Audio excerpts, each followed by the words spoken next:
Hedduun nageenya lafa jaalala waaqayyoon yaa baay'atu obboleewwan keenya akkam jirtu fayyaa nagaa keessanii ani jira fayyaa nagaa kootu galanna waaqayyoof haa ta'u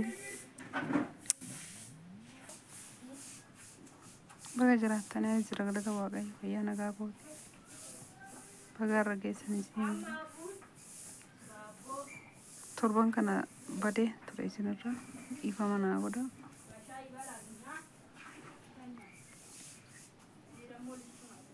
buleewwan warri na jaallattanii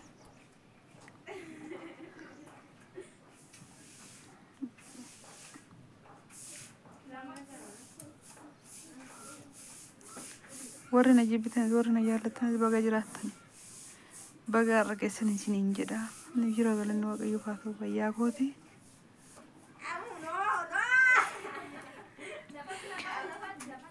akkuma isiniin jedhe isin biratti ba'uu hin barbaadu ba'uu sun dhufne garuu yeroo tokko tokko baay'een nama mudata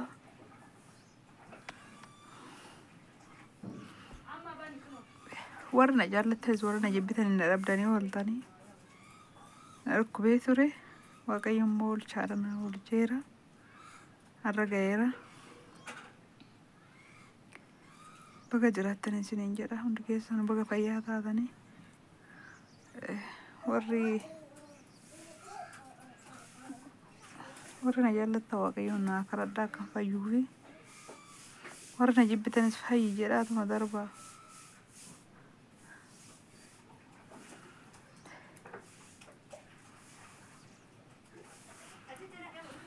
yeroon akkana isiniin jedhu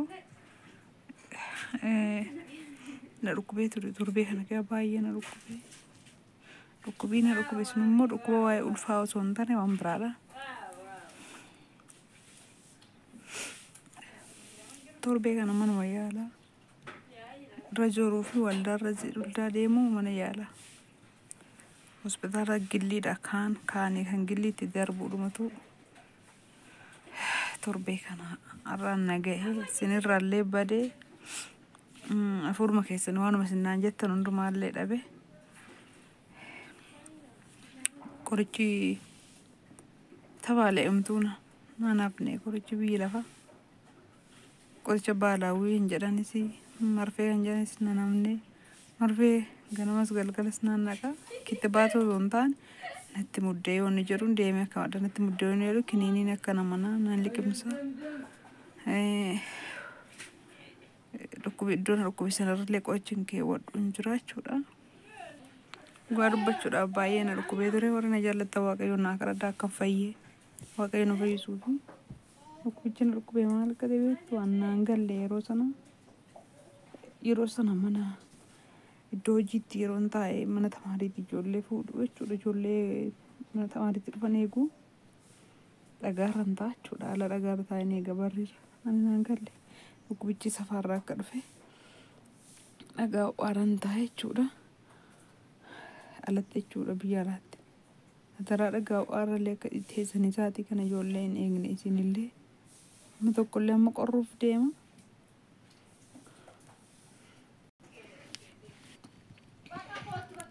anammoo hin boo'u zim jedhesi wajjin haasa'uu dhufe malee maaliif beektu hin boo'u amma tokko simbiraa qorruuf jira waan ta'eef si'achi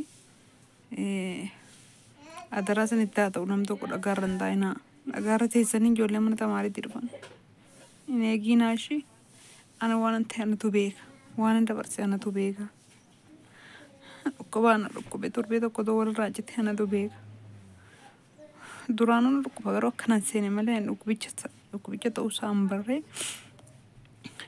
yoo mana yaala dhaqee jedhu otoo mana yaala dhaqanii maal akka ta'e beektu duraan wanni isaa keeyyaana nyaata karaa shintibeetii boona ciniinaa keessaa na nyaata na guba akkanaan seene yeroon karaa deemanii waanuma ulfatee fulfii bakka akkana nama dhiibaa gadi jedheen akkana natti fakkaataa ture akkana miti dhiyoo kana shintibeetii baay'atanii torbee iyyuma kana keessa jechuudha kaza shintibeetii ta'e ka'uu dadhabee na dhiige maani jedhee duuba koo garagalee ulaalu dhiiga jira achumaan dafee suurtaatti bilbiladhee mana yaala nageessi bootture inni nageesse. Ana kanan seene gaanii waan maal akka ta'e unaaf hin galle.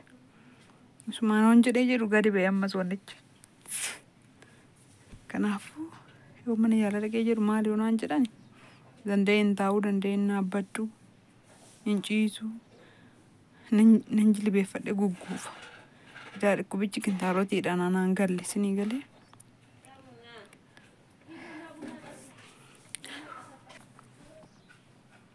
Ansin irrattis bo'uun barbaannoon viidiyoo irraan kukkutaaruun maal akka ta'e beektu. Obseetanii bakka hin jiru afuura koo isinitti himachuu dhufe dhugaa waaqaa sinan jaaladha. Namni kamiyyuu dhukkuba kanaan hin dhukkubsatini. Mana yaala dhaqee jennaan kintaarotiidhaan naan jedhanii riifariin haasaafne jechuudha opereeshinii ta'edhani. Opereeshinii immoo nan taa'ee yoon jedhee yaadu immoo daa'imaaf hin ta'u naan jedhan deebanii.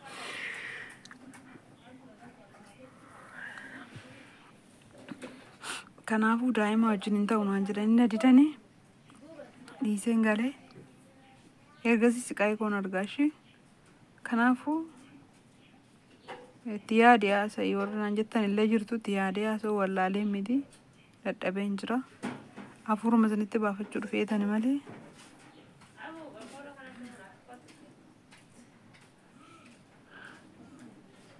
Hafuuruma koo isinitti baafadhe nan jira uumaan ta'anii. Waaqayyoof galanni guddaan haa ta'u har'a gaheera. Yaadni seexanaa immoo karaatti nafa. Ani nan fayyasinin jechuu kan dhufe. Kanaaf waaqayyoon naa kadhadhaa warri na jaallattanii amantaa barbaadan qabaadhaa.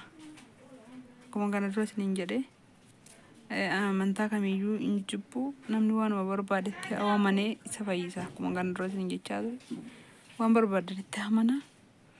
Akka amantaa keessanitti waaqayyoon naa kadhadhaa. Dhukkubichi baay'ee badaadha. Baay'ee dhukkubaa badaa xiraadha jechuudha dhukkubichi.